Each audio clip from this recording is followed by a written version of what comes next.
Alléluia. Il est victime de son talent. Alléluia. Le Seigneur l'a doté d'un talent et il en est victime. Alléluia. Et nous bénissons le Seigneur pour le pasteur Abou. Amen. Alléluia. Il est la définition de Dieu se laisse trouver par ceux qui le cherchent. Et il a cherché Dieu et Dieu s'est laissé trouver. Et comme il a trouvé une perle de grand prix, lui non plus il ne veut pas la vendre. Amen. Il veut la garder. Et il a dit, il refuse. Amen. Et il essaye autant que son souffle le permet de convaincre quiconque d'acquérir cette même perle. Amen. Et je sais qu'il a une parole pour nous ce matin. Alléluia. Pasteur Abou. Et une des particularités.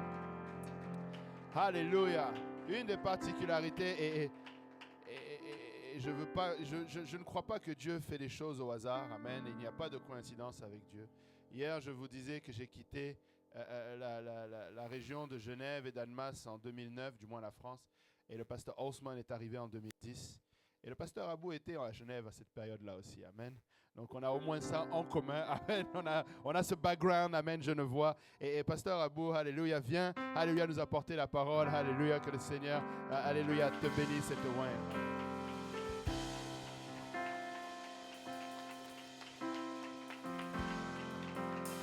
Alléluia. Gloire au nom de Jésus. Alléluia. Est-ce qu'on peut acclamer maintenant pour le Seigneur Jésus? Amen. Alléluia.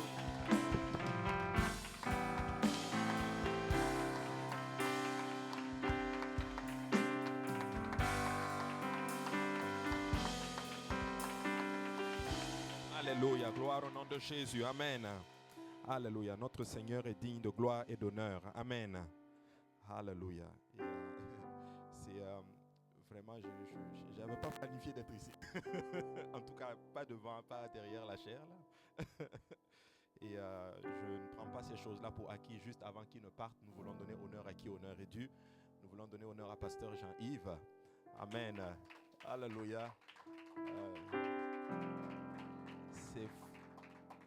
J'étais là mardi en train de prier. Et puis là, finalement, j'ai regretté d'être venu devant. J'aurais dû rester en arrière, prier. Et là, il m'accoste, il me dit, tu fais quoi samedi? J'ai dit, non. Il dit, oui. Et j'aime beaucoup le pasteur Jean-Yves. Alléluia, c'est un homme de Dieu extraordinaire. Et pasteur Jean-Yves n'est pas ce qu'il est sans Maman Solange. Alléluia. Tu sais, si tu n'aimes pas Maman Solange, écoutez, il y a un problème avec toi. Je sais qu'elle n'aime pas ça. Amen. Mais je sais qu'elle ne va pas courir venir arracher le micro. Si elle pouvait le faire, elle le ferait. Mais nous, c'est mon Maman Solange, pasteur Jean-Yves et les enfants. Juste les voir tous ministrer comme cela, c'est juste extraordinaire. Amen. Je pense que c'est mardi soir que je l'ai dit. Prépare-toi, le temps arrive. Et toi et papa Jean-Yves, vous allez voyager, aller prêcher dans d'autres églises. Et c'est eux qui vont ministrer le service. C'est les enfants. Là. Alléluia. Lui, peut-être il a la batterie, mais un jour, il va se rapprocher quelque part, là, ici, là. Alléluia. Nous rendons grâce à Dieu pour cela. Amen. Alléluia. J'honore aussi notre bishop, pasteur Kaouzi, qui est notre papa à tous. Amen. Alléluia. Vous savez, des fois, vous pouvez avoir l'impression qu'on adore l'homme, mais on n'adore pas l'homme. Mais on donne l'honneur à qui honneur est dû. C'est biblique. Amen. Il faut donner l'honneur à qui l'honneur est dû. Et c'est important d'honorer l'homme de Dieu. Et tu sais quoi? Je crois que là où l'honneur est donné, l'onction coule. Et ça, c'est important. Ne passons pas à côté de cela. Il faut toujours reconnaître. Il faut qu'on sache d'où tu viens. Amen. Vous savez, quand on a présenté David à Saül, la première question qu'on a posée, c'est l'enfant de qui? Amen. Et partout, il faut qu'on sache si tu es l'enfant de pasteur Kaouzi, par exemple. Amen. Et c'est important, nous honorons notre pasteur. Alléluia. Nous honorons toute sa famille aussi, la sœur Jolie et les enfants. Que le Seigneur les fortifie et nous, on va les suivre. Amen. Gloire au nom du Seigneur. J'honore tous nos pasteurs. Pasteur Yannick qui est à l'arrière. Je sais qu'il n'aime pas ça non plus. Mais c'est un grand homme de Dieu. Il n'y a pas quelqu'un dans l'église francophone, en tout cas, qui n'a pas bénéficié de l'onction qui coule sur le pasteur Yannick. Je l'honore beaucoup, j'honore tous les hommes de Dieu. Je m'excuse si je prononce mal. Si je vous ai oublié, je sais que Papy Léon est là, c'est les anciens de l'Église. Nous les honorons, tous les anciens, vraiment. Pardonnez-moi si je ne vous mentionne pas. Je ne maîtrise pas le nom de tout le monde, mais je vous honore. J'étais assis avec le frère Joël et on parlait de certaines réalités. Mais c'est bon de voir le frère Joël dimanche, samedi matin. Alléluia. Gloire au nom du Seigneur. Nous allons maintenant aller dans la parole de Dieu. Alléluia. Vraiment, le Seigneur est bon. Priez pour moi. Amen. Alléluia. Quel message on a eu hier. C'est incroyable comment il est sensible à l'Esprit du Seigneur. Et on parlait avec le frère Joël et puis on disait que si un blanc vient parler de la sorcellerie, mon ami, l'affaire est vraiment sérieuse. C'est vraiment réel cette affaire-là. Ça existe, c'est d'une réalité. Mais nous sommes victorieux dans le nom de Jésus-Christ. Amen. Alléluia. Nous allons lire Cantique, chapitre 8, verset 6 à 7. Cantique, verset 8. Verset 8 à 7. Je vais tout faire pour ne pas être très long. Alléluia. Il est écrit, mets-moi comme un sceau sur ton cœur, comme un sceau sur ton bras, car l'amour est fort comme la mort. La jalousie est inflexible comme le séjour des morts. Ses ardeurs sont des ardeurs de feu, une flamme de l'Éternel. Les grandes eaux ne peuvent éteindre l'amour, et les fleuves ne la submergeraient pas. Quand un homme offrirait tous les biens de sa maison contre l'amour, il ne s'attirait que le mépris. Amen. Prions tous ensemble. Père, nous te rendons grâce, nous te bénissons. Merci pour ta présence en ces lieux. Nous ne voulons pas prendre cela pour acquis, Seigneur. C'est vraiment ta grâce. Je veux te prier maintenant de me oindre, Seigneur, afin que je puisse parler de ta part, Seigneur. Papa, accorde-moi l'onction, accorde-moi le zèle, accorde-moi l'humilité, Seigneur, accorde-moi l'autorité, afin que je puisse parler pour la gloire de ton nom, Seigneur Jésus. Alléluia. Aide-moi à disparaître et que toi seul paraisse, que cette parole vienne trouver de la place dans nos cœurs, qu'elle gemme et produise des fruits, et que ces fruits nous conduisent à la vie éternelle. C'est dans le précieux nom de Jésus que nous avons prié et nous disons tous Amen. Alléluia. Juste acclamez encore pour le Seigneur, juste avant de vous asseoir. Amen. Gloire au nom de Jésus.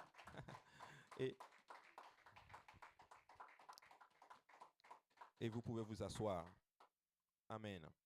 Alléluia. Aujourd'hui, je vais parler j'ai vraiment ressenti d'aller dans cette direction-là aujourd'hui. J'ai envie de parler aujourd'hui je sais que le thème c'est élever le Seigneur. Amen.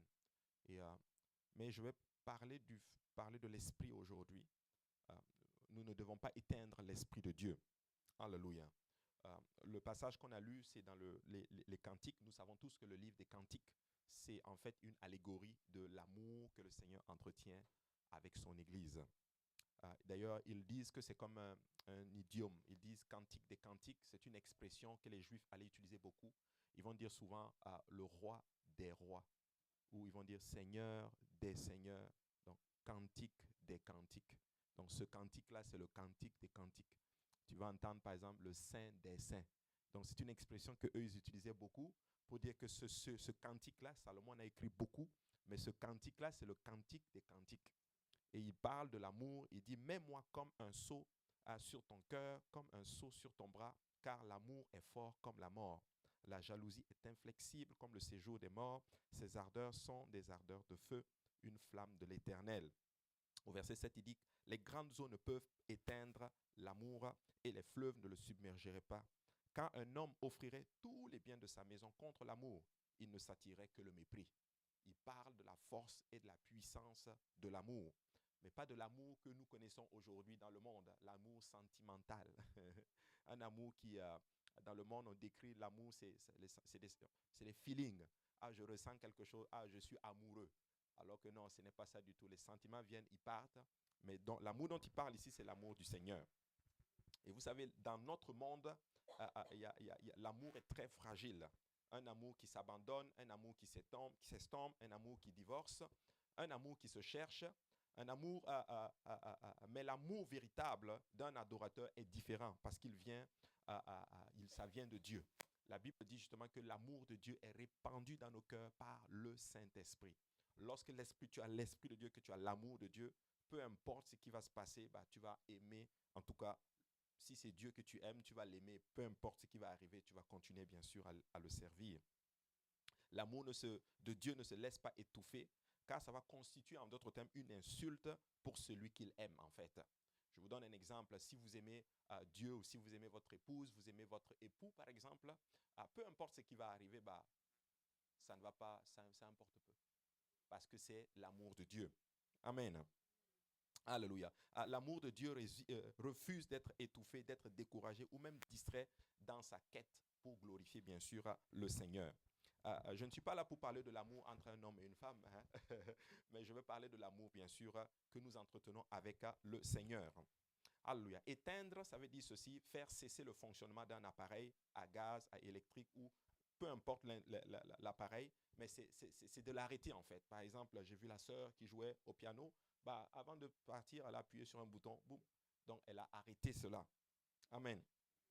Et Habakkuk chapitre 3 et 17 dit ceci, car le figuier ne fleurira pas, la vigne ne produira rien, le fruit de l'olivier manquera, les champs ne donneront pas de nourriture, les brebis disparaîtront du pâturage et il n'y aura plus de bœufs dans les étables. Toutefois, je veux me réjouir en l'Éternel, je veux me réjouir dans le Dieu de mon salut. L'Éternel, le Seigneur, est ma force. Il rend mes pieds semblables à ceux des biches. Il me fait marcher sur mes lieux élevés au chef des chantres avec instruments à cordes. Donc ça, c'était un chant qu'ils ont donné. Et il dit justement, je veux me réjouir dans le Dieu de mon salut. Amen.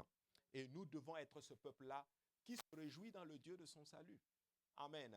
Je vais enseigner aujourd'hui pour dire que la marche avec le Seigneur, ce n'est pas toujours si rose, rose, rose. Est-ce qu'il y a des gens, depuis que vous avez rencontré le Seigneur, tout coule comme sur des roulettes, ça dit tout va très bien, hallelujah, tu es venu, tu avais des problèmes financiers, tout a été résolu. Tu étais malade, dès que tu as donné ta vie à Jésus, boum, tu es devenu, en fait tu as été guéri, ça dit tout va très très bien. Lève ta main un peu et que je te demande que tu viennes m'imposer la main et prier pour moi. Alléluia. Non, il y a des moments un peu difficiles, mais nous voulons nous réjouir dans le Dieu de notre salut. Dans le livre des Actes, nous avons une histoire assez particulière où Paul et Silas, après avoir servi le Seigneur, après avoir délivré une femme qui avait, une jeune fille qui avait l'esprit d'un python, la Bible dit qu'ils se retrouvent en prison. Et alors que nous, on s'attendait à ce qu'ils se plaignent, qu'ils commencent à se lamenter, à crier, la Bible dit qu'au milieu de la nuit, Paul et Silas ont commencé à chanter des cantiques à l'Éternel. Je ne sais pas pour vous, mais moi, si j'étais à leur place, c'est sûr que j'allais me plaindre. J'allais commencer à dire non, non, non, non, non, Seigneur, il y a un truc qui ne marche pas. Comment ça j'ai servi pour toi? Comment ça j'ai prié pour cette dame-là? Et moi, je me retrouve en prison. Et ce n'est pas des prisons comme ici, hein, au Québec, là où ils ont du yogourt, ils mangent 3 fois par jour. Non, vous savez, quelqu'un m'a dit une fois que les prisons ici, là, tu rentres mince. Quand tu vas sortir, tu es gros.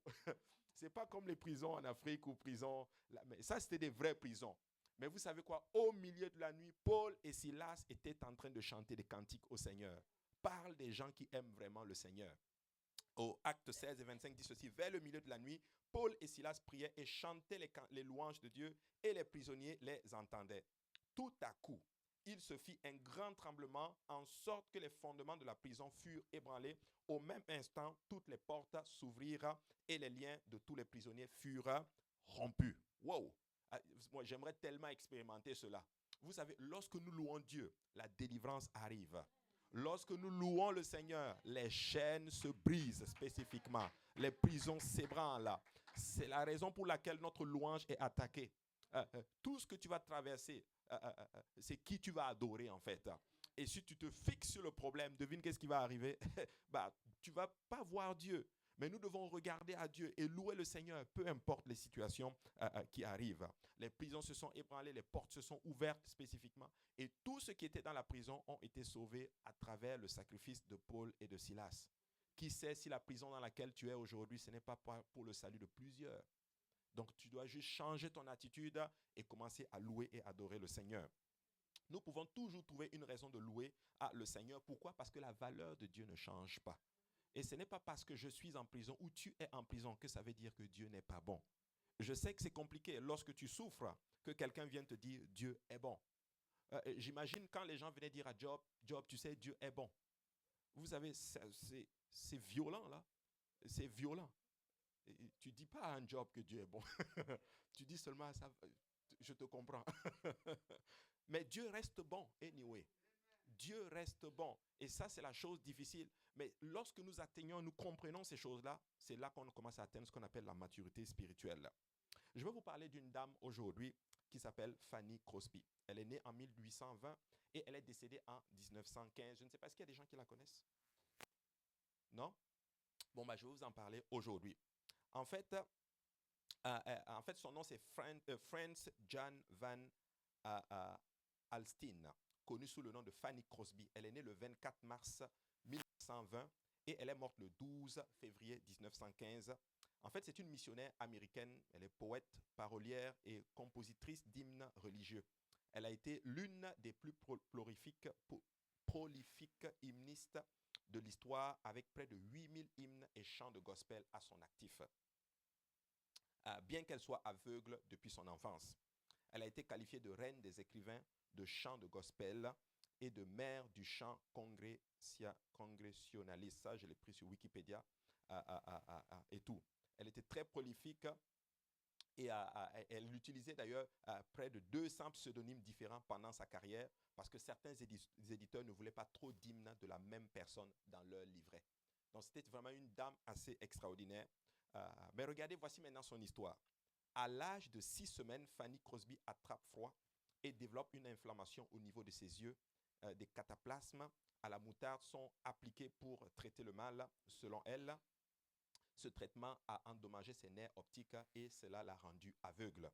Mais selon une étude récente, elle aurait été aveugle depuis sa naissance sans que ses parents ne le remarquent en fait. Et John Crosby, qui est son père, meurt en 1820. Donc, elle est née en 1820 et son père meurt la même année, alors que Fanny a été âgée seulement que de 6 mois. Elle est élevée par sa mère et la mère et sa grand-mère Eunice Paddock Crosby. Plutôt par sa mère Eunice Paddock Crosby. Elle l'élève dans la foi chrétienne, lui apprend par cœur de longs passages de la Bible et elle devient une membre active de l'église méthodiste épiscopale de John Street à Manhattan. Elle a écrit cette chanson lorsqu'elle avait 8 ans. Elle dit ceci. « Oh, quelle âme heureuse suis-je, bien que je ne puisse pas voir, je suis résolu que dans ce monde, je serai content. Combien de bénédictions j'apprécie que d'autres personnes n'apprécient pas. Pleurer et soupirer parce que je suis aveugle, je ne peux pas et je ne le ferai pas. » Quelqu'un lui a demandé maintenant un jour, « Fanny, aurais-tu ne pas avoir été aveugle ?» Et voici sa réponse. Elle a répondu ceci. « Eh bien, l'avantage d'être aveugle, c'est que le tout premier visage que je verrai serait le visage de Jésus. » C'est une dame qui est passée par des moments difficiles, mais qui a transformé son handicap en une force, qui a transformé son handicap en un sujet de louange. Ça m'a beaucoup parlé parce que nous passons des fois dans des moments difficiles, au lieu de transformer justement notre handicap en une force, parce que le diable va exploiter cela. Quelqu'un d'autre aurait pu dire, « Ah, ma vie est malheureuse, moi je suis aveugle, je ne vois rien, je ne vois pas la beauté de ce monde, je ne vois pas les arbres. » Mais non. Mais elle se concentre et dit que non, au moins mon avantage, c'est que le tout premier visage que je vais voir sera celui de mon Seigneur. Elle dit ceci, « La bonté, providence de Dieu a semblé vouloir que je sois aveugle toute ma vie et je le remercie pour la dispensation. Si la vue terrestre parfaite m'était offerte, je ne l'accepterais pas. Je n'aurais peut-être pas chanté les hymnes à la louange de Dieu si j'avais été distrait par les choses belles et intéressantes qui m'habitaient. » Le choix entre plainte et contentement nous confronte tous les jours. La plainte va toujours amortir et finit par détruire l'amour de Dieu en vous. Qu'est-ce que je veux dire par là? C'est que nous ne devons pas nous plaindre. Nous devons arrêter de nous plaindre et regarder à Dieu. La plainte a rallongé le temps de désert d'Israël et nous ne devons pas arriver à cette place-là. J'ai envie de dire à quelqu'un aujourd'hui, apprends à rendre grâce à Dieu. Loue le Seigneur, bénis le Seigneur, peu importe les circonstances, lève ta voix et dis merci Seigneur parce que nous ne savons pas, alléluia, qu'est-ce que le Seigneur est en train de faire. Alléluia. Elle dit ceci, le contentement fait le contraire. Il remplit le cœur d'innombrables raisons de louer le Seigneur. Par exemple, on est là ici, par exemple. Je sais qu'il y a des gens qui ont est-ce qu'il y a des gens qui ont des situations complexes, des situations que tu aimerais vraiment que Dieu intervienne là, tout de suite, même hier, même si tu veux. Alléluia. Mais écoutez, vous savez quoi? Nous avons plusieurs raisons dans cette salle de rendre grâce à Dieu. Est-ce qu'il y a quelqu'un qui a juste une petite raison de dire merci Seigneur Jésus-Christ? Alléluia. Si c'est le cas, juste acclame le Seigneur et dis merci Jésus. Alléluia. Alléluia. Vous savez, le vrai culte ne peut pas s'éteindre en fait. C'est comme un feu. Alléluia. Les extincteurs fonctionnent de cette façon-là. Si tu as un extincteur, je l'ai mis à l'arrière, ça fonctionne de cette façon. C'est sûrement, il y en a quelque part ici. L'extincteur, quand il y a un feu, c'est qu'il va l'éteindre. Mais voici comment ça fonctionne. Ça fonctionne, c'est que ça va supprimer soit la chaleur, soit l'oxygène, soit le carburant. Donc, quand un feu brûle, quand tu viens avec ton extincteur, pour éteindre le feu, il va annuler la chaleur, soit il va annuler l'oxygène, soit il va annuler le carburant. Donc, en d'autres termes, il y a 3 moyens principaux d'éteindre un feu. Donc, soit tu vas refroidir le matériau en combustion avec de l'eau, ou bien tu vas couper l'oxygène, ou bien tu vas couper l'alimentation ou l'alimentation en combustible. Et là, il n'y a plus de feu. Pourquoi je parle de cela aujourd'hui? C'est que ces 3 éléments, nous pouvons les voir aussi spirituellement dans notre feu pour le Seigneur, dans notre zèle pour le Seigneur. C'est pour ça que je vous ai dit tantôt, n'éteignez pas l'esprit. Donc, on parle premièrement des eaux qu'on peut utiliser pour éteindre le feu. Les eaux peuvent représenter ce qu'on appelle les pressions de la vie. Les pressions de la vie peuvent éteindre votre zèle pour le Seigneur. Savez-vous cela?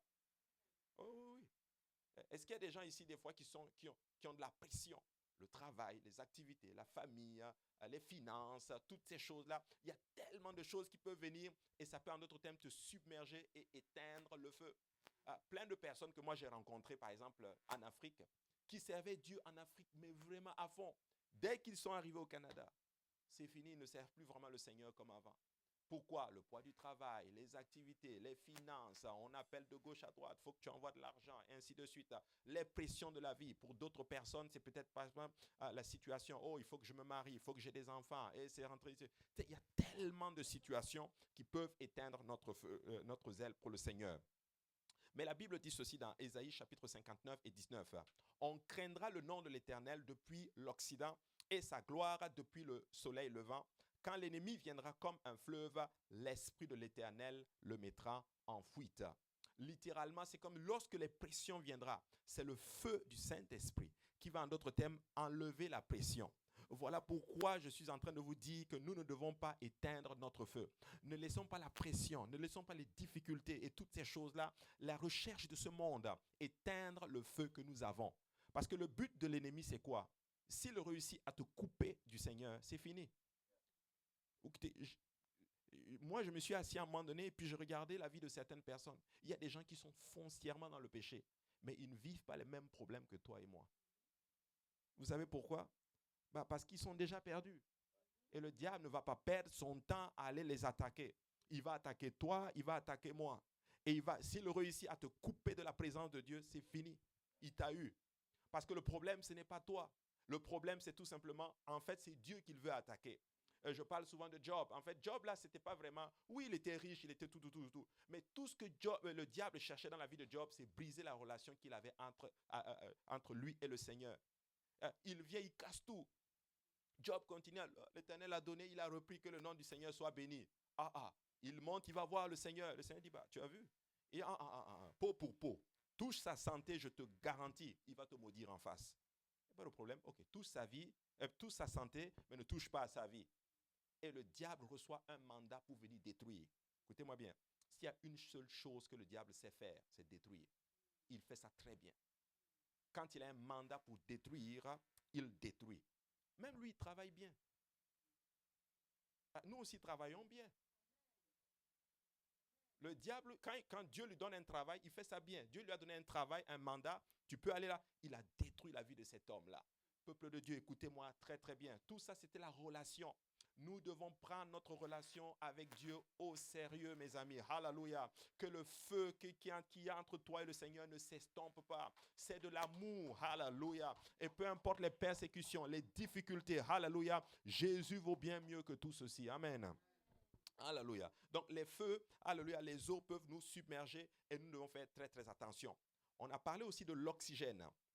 L'oxygène, ça peut être en fait tout ce qui peut en fait étouffer aussi notre relation avec le Seigneur.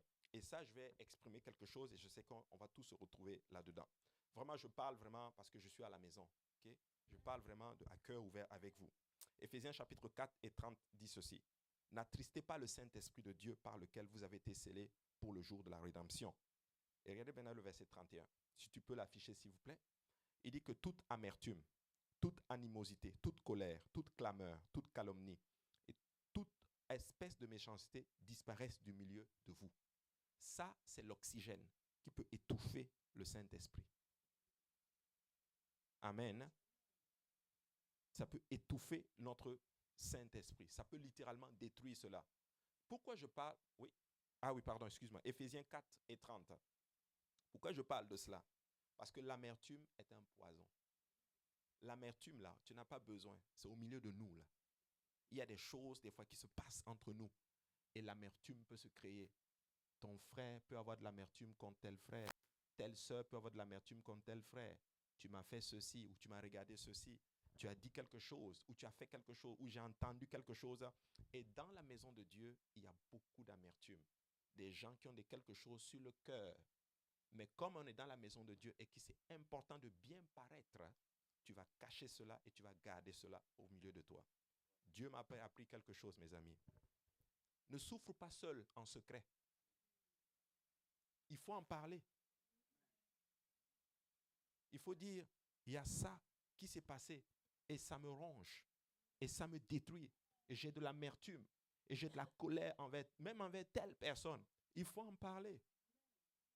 Parce que si tu gardes, ça va t'étouffer, t'étouffer, t'étouffer, t'étouffer, t'étouffer. Et littéralement, tu vas t'asphyxier et tu vas détruire littéralement ton feu qu'il y a entre le Seigneur. Parce que nous sommes des êtres humains. Ça existe. Vous savez, il y a... je ne sais pas s'il faut que je vous raconte cela. Je veux vous le dire.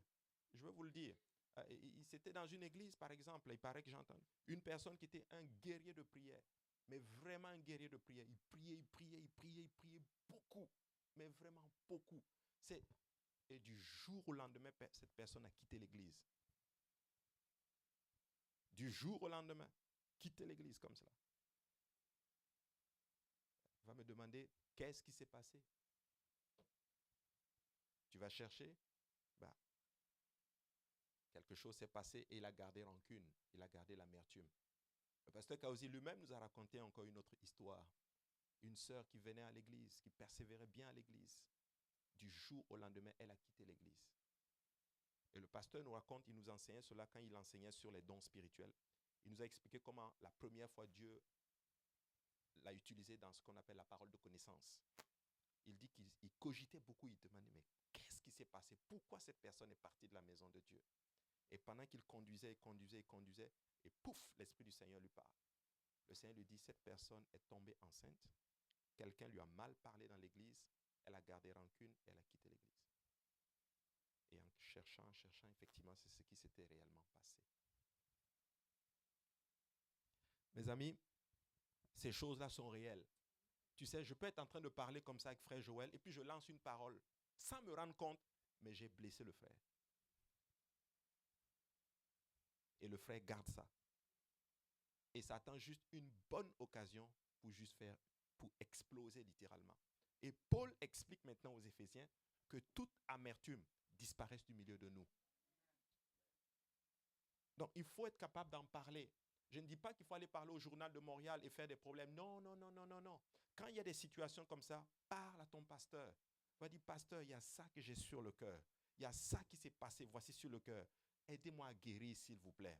Aidez-moi à guérir, s'il vous plaît. Sinon, nous allons nous détruire. Ce n'est pas pour rien que lorsque le Bishop Kuhn venait, je pense que c'était la deuxième session, à la fin de la session, vous savez quoi? Il a demandé à ce que Dieu descende et qu'il guérisse toute blessure émotionnelle qui s'est passée. Parce que dans la maison de Dieu, ça fait beaucoup de dégâts et le diable est un spécialiste pour exploiter cela. Et moi, je refuse d'avoir toute amertume dans mon cœur parce que je sais que ça va détruire ma marche avec le Seigneur et je refuse de perdre ma relation avec Dieu à cause de cela. Alléluia. C'est vraiment, vraiment, vraiment réel. Un jour, je pense que le pasteur avait enseigné là-dessus, Achitophel. Vous savez pourquoi Achitophel avait littéralement conseillé à Absalom de coucher avec les parents, avec les femmes de David, son père? Si tu vas calculer, voilà, je pense qu'il était, en tout cas, relié à la famille de Bathsheba. Il a gardé cette rancune dans son cœur. Et devinez quoi? Pouf, ça a créé des problèmes. Et à la fin même, c'est lui-même qui est mort. Tu sais, ces choses-là, ça peut te tuer toi-même. Il dit que toute amertume, toute animosité, toute colère, que toute clameur, toute calomnie, toute espèce de méchanceté disparaisse du milieu de vous. Parce que Paul avait compris littéralement que ça va détruire l'église de l'interne. Et si le diable ne peut pas nous détruire de l'extérieur, il va le faire de l'intérieur. Et nous refusons ça aujourd'hui. Alléluia, au nom de Jésus. J'aimerais juste qu'on se lève, qu'on fasse juste une petite prière, que le Seigneur vienne vraiment toucher nos cœurs. Alléluia. Et s'il y a quelque chose que Seigneur, que quelque chose qui s'est passé, et dans ton cœur, ça t'a touché, ça t'affecte, que ce soit même contre un dirigeant, par rapport à un dirigeant, ou même quelqu'un à l'église, demande à Dieu de te guérir. Alléluia. Demande à Dieu de te guérir, de toucher ton cœur et de remettre tes pensées à la bonne place. Amen. Prions, alléluia, Père, je te bénis ce matin, éternel, Père. Nous réalisons beaucoup de choses, éternel. Nous ne voulons pas permettre à l'ennemi de notre âme, alléluia, de venir détruire notre relation avec toi. Je veux prier pour mon cœur, je veux prier pour le cœur de mes frères et sœurs aujourd'hui, alléluia. Je prie, Seigneur, pour toute chose qui s'est passée par mégarde, Seigneur, qui est en train de ronger, Seigneur. Nous voulons effacer cela dans le nom de Jésus. Nous prions que tu étendes, que par ton esprit, tu viennes guérir, Seigneur. Tu viennes mettre, Seigneur, un baume de douceur maintenant, Seigneur, alléluia. Et que nos cœurs, Seigneur, Papa, alléluia, soient préservés et gardés, Seigneur, afin que l'on puisse continuer à faire l'œuvre à laquelle tu nous appelles, Seigneur, et de nous aimer, Seigneur, comme tu nous as aimés. Père, c'est dans le précieux nom de Jésus que nous te bénissons ce matin. Nous disons Amen. Alléluia. Et vous pouvez vous asseoir. Il dit maintenant, au verset 32, il dit, soyez bons. Soyez bons les uns envers les autres, compatissant, vous pardonnant réciproquement, comme Dieu vous a pardonné en Christ. Je regardais cela et il dit d'être bon. Il dit d'être bon les uns envers les autres. Nous devons être bons. J'avais fait un enseignement et puis on avait trouvé, vous savez, le mot bon et puis le mot God. Good et God, avant c'était le même mot. En fait, pour dire que Dieu c'est la bonté même. Et nous devons être bons les uns envers les autres. Nous devons incarner la bonté. La bonté ne veut pas dire que j'accepte tout. La bonté même veut dire que je suis capable même de te dire si tu es dans l'erreur et que ça, ce n'est pas bon. C'est ça, être bon. Amen. Alléluia. Nous pardonnons réciproquement comme le Seigneur nous a pardonné. Et là maintenant, aux Thessaloniciens, il va leur enseigner maintenant comment on garde le feu de l'Esprit, comment on n'éteint pas le Saint-Esprit. Regardez, 1 Thessaloniciens chapitre 5 et 16 dit ceci. Il dit, soyez toujours joyeux. Aïe, aïe, aïe, aïe, aïe. Soyez toujours joyeux. Nous devons être ce peuple-là. Tu sais, il ne faut pas, je dis souvent, bon, ce n'est pas moi le pasteur ici, mais bon, je dis seulement, après, quand il va venir, c'est bon, maman va lui dire, puis il va corriger. Vous savez, tu ne vas pas arriver à l'église étant fâché. Il y a des gens, quand ils viennent, c'est pas bon. C'est comme s'ils ont pris du citron. Hein? Quand tu prends le citron, c'est... Non. Et il faut que quand quelqu'un vient à l'église, il trouve la joie. Nous devons être joyeux. Tu sais, parce qu'on est dans la joie, les gens vont rester dans la maison du Seigneur. Alléluia. Mais si on est nerveux, personne ne viendra dans notre église. Mais vous savez quoi? Nous devons toujours être joyeux. Alléluia. Joyeux, ça ne veut pas dire je ris tout à... Non. Joyeux veut dire que j'ai une bonne attitude. Alléluia. Une très belle attitude. Alléluia. Et nous devons avoir... Vous savez, moi, la première personne qui m'a impressionné, que je l'ai dit toujours quand je suis arrivé à l'église à Saint-Laurent, je me rappelle, c'était le pasteur Luc. Alléluia. Il avait une joie. Il était en feu pour le Seigneur. Dès que je suis rentré, il était huissier. Il n'était même pas pasteur. Il me disait toujours, mon frère, toujours. Alléluia. Et ça, c'est resté. Toujours avec Jésus-Christ. Alléluia. Et ça me fait du bien quand j'arrive à l'église ici, quand je vois, regarde, déjà dès que je rentre ici, je vois le frère, il me salue. Ah, mon frère, content de te voir. Écoute, ça me fait du bien. Je sais que je suis à la bonne place. Et je sais que Dieu va me bénir. Alléluia. Je ne veux pas aller quelque part où les gens sont nerveux. Non, alléluia, c'est-à-dire on te regarde comme ça, alléluia, nerveux. Non, non, non, non, non, tu dis non, non, moi je sors d'ici. Écoute, tu veux être à la place où la joie du Seigneur est là. Amen. Soyez toujours joyeux, alléluia. Et ça, c'est très important. J'ai appris quelque chose cette semaine et ça m'a beaucoup touché. Est-ce que vous savez que dans la forêt, il y a des animaux qui sont plus forts que le lion? Ouais. Mais le lion est considéré comme le roi de la jungle. Vrai ou faux? Vous savez pourquoi? À cause de son attitude. Ouais. Il marche avec autorité. Il marche avec assurance. Quand j'ai appris ça, j'ai dit, oui, c'est vrai. Parce qu'à un moment donné, je me suis assis, je dis, mais l'éléphant, là, il est plus costaud que ce monsieur-là, ce lion-là. Mais le lion, c'est lui qui s'impose. Mais c'est l'attitude. Tu sais, une belle attitude, c'est très important. Je ne dis pas qu'il faut marcher avec orgueil, non. Mais il faut marcher avec assurance. Il faut marcher avec la joie. Il faut marcher tout en sachant que, écoute, mon Dieu est au contrôle. Alléluia. Je ne suis pas un perdant. Je ne suis pas un loser. Alléluia. Je suis en contrôle parce que mon Dieu est au contrôle. Alléluia. Amen. Une bonne attitude. Alléluia. Gloire au nom de Jésus. Il dit maintenant, verset 18, il dit priez sans cesse. Aïe. Priez sans cesse. Le pasteur Achille nous disait des fois, on veut voir le réveil, mais quand il faut payer le prix pour le réveil, il y a moins de personnes. Alléluia. Nous devons prier. Dis à ton voisin, il faut prier. Alléluia. Et nous devons prier sans cesse. La prière fonctionne, la prière marche, mes amis. Nous devons prier. Et si nous allons voir la gloire de Dieu se manifester parmi nous, nous allons devoir prier. La prière, ce n'est pas une option. Tu sais, si pasteur Jean-Yves dit par exemple prière ici, tout le monde doit être là. Amen. Nos réunions de prière doivent être plus bondées, littéralement.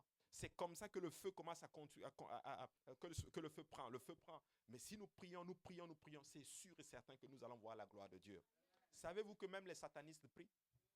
Ils prient à leur divinité, ils prient à leurs entités et ils savent comment aller chercher les choses. Écoutez, moi j'ai lu de ces choses-là. Si on vous dit ce que ces gens-là font dans le monde occulte, dans le monde spirituel, pour prendre du territoire, mais c'est terrible. C'est vraiment terrible. On était là mardi, on a prié contre l'équipe en haut. Mais vous savez quoi? Quelque chose a attiré mon attention, c'est qu'est-ce qu'eux ils font? Qu'est-ce qu'eux ils font? C'est ceux qui font aussi des choses pour nous déloger. Mais nous, on vient avec ce qui est écrit dans notre parole, disant que tout lieu que la plante de nos pieds foule, notre Dieu nous le donne. Nous savons que nous avons l'autorité. Mais c'est ceux qui font des choses. Mais nous devons aussi, nous aussi, faire nos choses dans notre terme. Alléluia. Et ces choses, c'est dans le spirituel. C'est dans le spirituel. Alléluia. Il dit, rendez, au verset 18, rendez grâce en toutes choses, car c'est à votre égard la volonté de Dieu en Jésus-Christ. Rendez grâce en peu de choses. Rendez grâce quand les choses vont bien. Rendez grâce, alléluia, quand tu as eu une augmentation au travail. Non, non, non, non, non. Rendez grâce en toutes choses. Alléluia. Je vais juste vous raconter un petit témoignage. Bon, il ne m'a pas permis, mais je raconte. De toute façon, vous ne savez pas c'est qui. Alléluia. Hier, un frère m'appelle. Il m'a écrit un message. Il m'appelle, il me dit, il m'a appelé d'abord, mais je n'ai pas pu. Je dormais. Les gens pensent que les pasteurs, ils sont toujours sur la montagne. Ils dorment aussi. Après, je me suis réveillé et tout. Et puis là, je le rappelle et tout, et puis on parle. Et puis il me dit, pasteur Abou, ça ne va pas et tout. J'ai fait au moins plus de tel nombre d'entrevues, rien n'a donné. Et là, il me dit, pasteur Abou, je suis déprimé. En passant, il faut que j'accélère vite. Il dit, je suis déprimé, ça ne va pas. J'ai fait plus d'une trentaine d'entrevues, rien ne donne, pasteur Abou. Comment on fait? Je ne sais pas. J'ai dit, mon ami, j'ai dit, rends grâce à Dieu seulement. Dieu sait pourquoi tu n'as pas le travail et tout. Mais bénis le Seigneur et tout. Il me dit, oui, je sais. Mais c'est juste que, tu sais, je ne travaille pas. Je veux quand même pourvoir dans ma famille. Je veux pourvoir aussi. Et c'est difficile. J'ai étudié tout. On me dit que j'ai jamais d'expérience, j'ai pas d'expérience. Mais comment je vais avoir l'expérience si vous ne me donnez pas le travail? J'ai dit, ben, mon ami, c'est leur façon gentille aussi de te dire que... J'ai dit, mais bénis le Seigneur pour une chose, c'est que tu as eu au moins une quarantaine d'entrevues. Ça veut dire que ton CV est très bon. Il y a des gens qui n'ont même pas les entrevues là. Il me dit, ah oui, il me dit, c'est vrai, je n'avais pas vu comme ça. J'ai dit, tu finiras toujours par avoir quelque chose. Le Seigneur sait pourquoi il te garde comme cela. Toi, tu as fait ta part, tu n'es pas paresseux, tu as étudié, tu envoies tes CV et tout. Le reste, tu laisses à Dieu. On s'est parlé peut-être vers 11 heures. Vers 13 heures, il m'envoie un message, il me dit, je viens de recevoir une offre. Je vous dis, on était là comme cela. Et il m'envoie, il me dit, ok, je t'envoie l'offre. S'il te plaît, regarde s'il y a une erreur. Je dis, il n'y a pas d'erreur, mon ami. Il n'y a pas d'erreur. Prends seulement. Écoutez, j'ai regardé l'offre. J'ai dit, non. Ça, c'est top. C'est le Seigneur qui était en train. Mais il a compris qu'en toute chose, nous devons rendre grâce à Dieu. Alléluia. Des fois, Dieu va tester ta foi. Dieu va permettre, il va bloquer certaines choses pour voir est-ce que tu vas lui rendre grâce, alléluia, même dans les moments difficiles. Mais c'est ça l'amour, alléluia. Dieu peut donner le travail comme Dieu peut ne pas donner le travail. Et maintenant au verset 19, regardez ce qu'il dit, n'éteignez pas l'esprit. Donc il dit, soyez toujours joyeux. Il dit, priez sans cesse. Il dit, rendez grâce en toutes choses, car c'est la volonté de Dieu à votre égard. Et il dit maintenant, n'éteignez pas l'esprit. Donc c'est comme ça qu'on n'éteint pas l'esprit en fait. Sauf que soyez toujours joyeux. Donc, le jour où je vais voir quelqu'un triste maintenant, là, je vais te dire, ton esprit là va s'éteindre. Dis à ton voisin, je ne vais pas éteindre l'esprit. Alléluia. J'ai bientôt terminé. Dans la King James, c'est écrit, n'éteignez pas dans l'esprit. Dans une autre version, c'est écrit, ne retenez pas le travail du Saint-Esprit. Une autre version dit, ne pas supprimer l'esprit. Une autre version dit, n'étouffez pas le Saint-Esprit. Alléluia. Donc, nos attitudes font que l'esprit est malheureusement éteint. Et la dernière chose pour qu'un feu ne brûle pas, c'est qu'on va réduire le carburant. Amen. On va réduire le carburant. Qu'est-ce que ça veut dire? Ça veut dire que ça nous prend toujours du carburant pour avoir le feu toujours allumé. La révélation continue de Dieu, c'est le carburant de notre culte. Je bénis Dieu que Dieu ne m'a pas tout montré quand je suis arrivé à l'église. On dit que la révélation, elle est progressive. Si Dieu m'avait tout donné, je ne pense pas que je serais là aujourd'hui. Tu sais, Dieu va donner un peu, après il va donner un peu, après il va donner un peu, après il va donner un peu. Il ne va pas tout donner d'un coup. Et c'est comme ça qu'il travaille. Et beaucoup de personnes court-circuitent littéralement leur marche avec le Seigneur à cause de cela. Quand ils vont venir à l'église, la délivrance n'arrive pas là tout de suite. Ah oui. Il y a des gens qui sont arrivés à l'église, ça a pris 1 an, 2 ans, 3 ans. Il y en a 5 ans même après et Dieu va résoudre le problème. Mais Dieu va te garder là. Pourquoi? Parce qu'il veut t'apprendre certaines choses. Écoute ceci. Si tu n'es pas capable d'accepter le processus, tu n'es pas digne de la promesse. Ça fait du sens? Dieu peut dire, je vais te donner ça.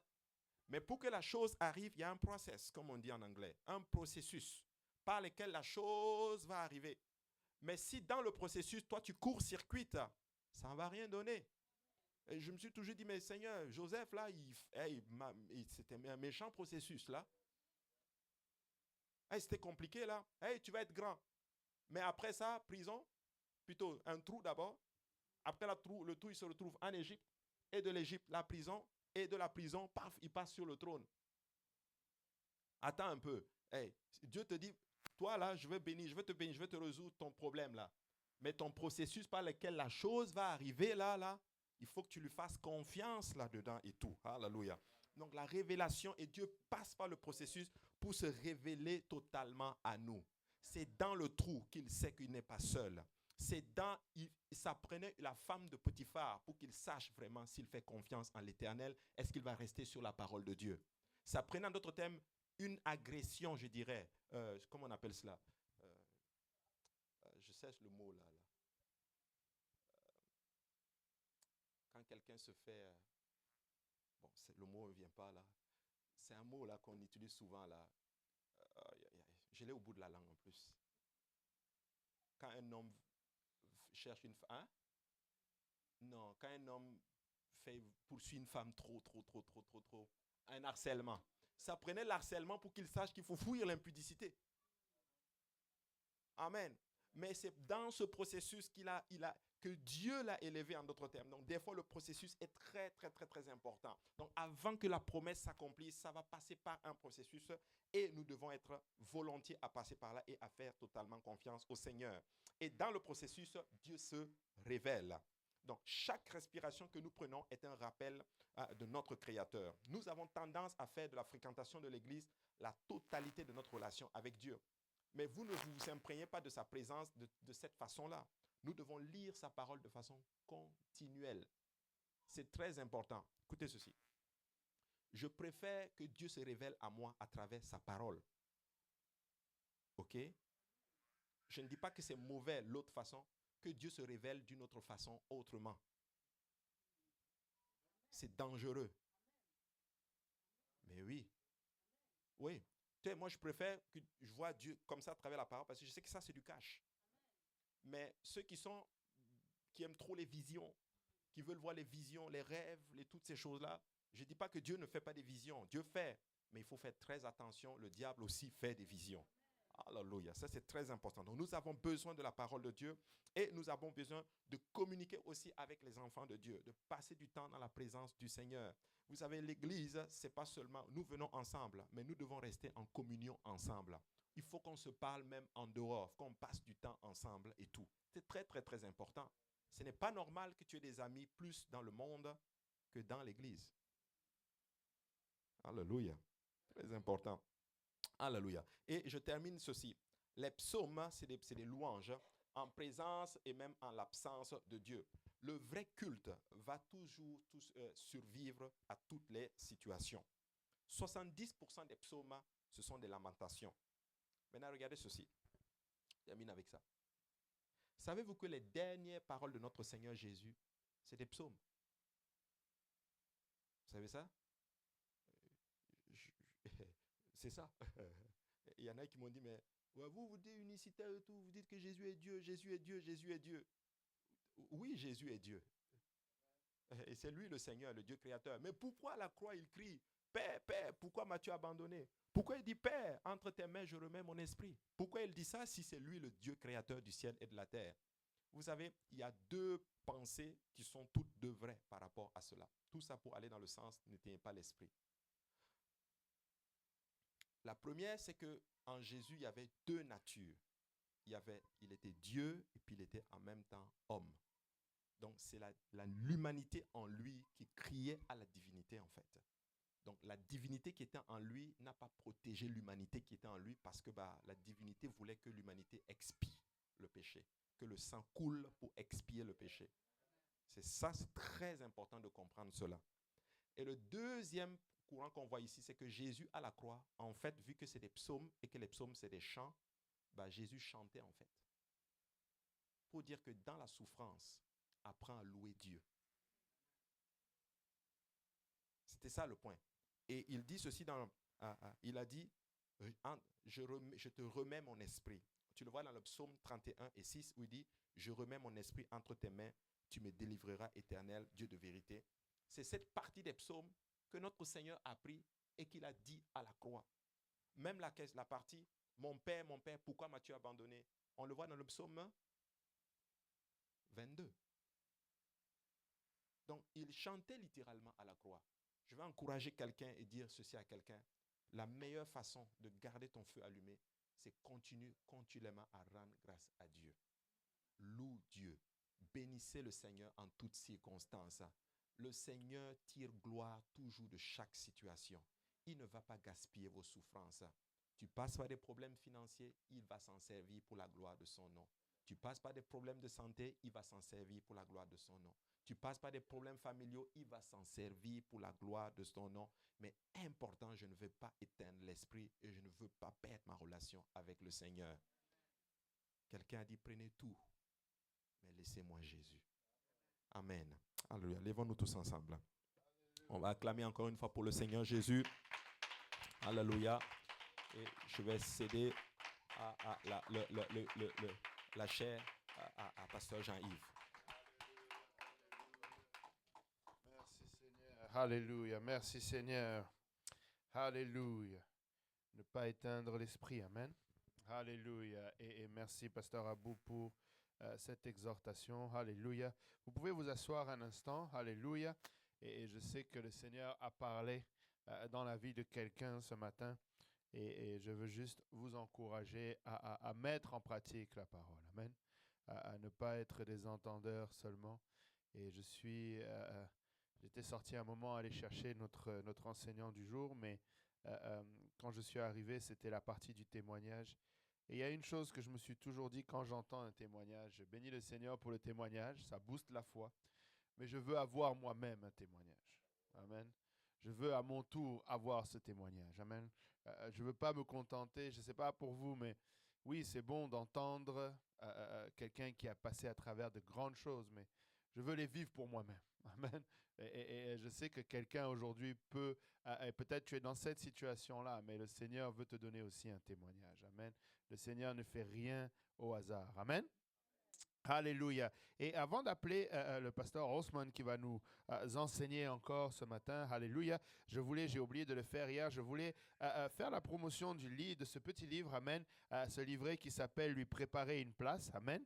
Et c'est son épouse, alléluia, la sœur Ellie Osman qui l'a produit et en fait, c'est à la fois une étude biblique et à la fois une dévotion, amen. C'est pas trop long, mais ça correspond à notre génération. Amen. La génération avec peu d'attention. Amen. Mais c'est très efficace. Amen. Alléluia. Donc, il va être en arrière. Amen. Et c'est seulement $15. Amen. Seulement $15. Et ça peut vous servir à vous et aussi à transmettre. Amen. Elle est juste à l'arrière. Vous pouvez voir avec le pasteur, j'ai dit le pasteur, oui, avec le pasteur d'arrêt. Amen. Et celui-là, je le garde, mais tu as les ils sont là, les copies. OK, juste ici. OK, tu peux les prendre. You can give him the copy. So, at the back. So, si vous les prenez et que vous payez cash, on va le mettre dans une enveloppe. Et si vous faites un virement Interac, give@upcsaintlaurent.org, dites que c'est pour le livre. Amen. Encore une fois, nous voulons être sûrs que l'argent va aller à la bonne place. Amen. Prenez-le vraiment, je vous encourage à le prendre et faites la liste. Oui, sœur Judith. Oui, c'est en français. Oui, c'est en français. C'est vrai que c'est important. Amen.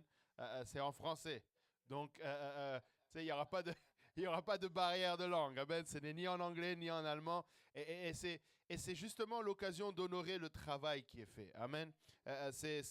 Vous savez, c'est spécial que d'avoir un cœur de missionnaire. Amen. Parce que tu laisses ton confort, le confort de ta langue, le confort de ton pays pour aller dans un autre pays. Parfois confortable, mais des fois inconfortable, ne serait-ce que culturellement, au niveau linguistique. Amen. Et je suis admiratif de tous ceux qui font cet effort-là. Et en plus de ça, produire un livre en français, c'est vraiment un outil. Amen. Vous voulez vous outiller. Amen. Donc, prenez ce livre. Alléluia. Il va vous bénir. Amen. Alléluia. On va se lever tous ensemble et on va accueillir notre enseignant du jour. Alléluia. Et je veux aussi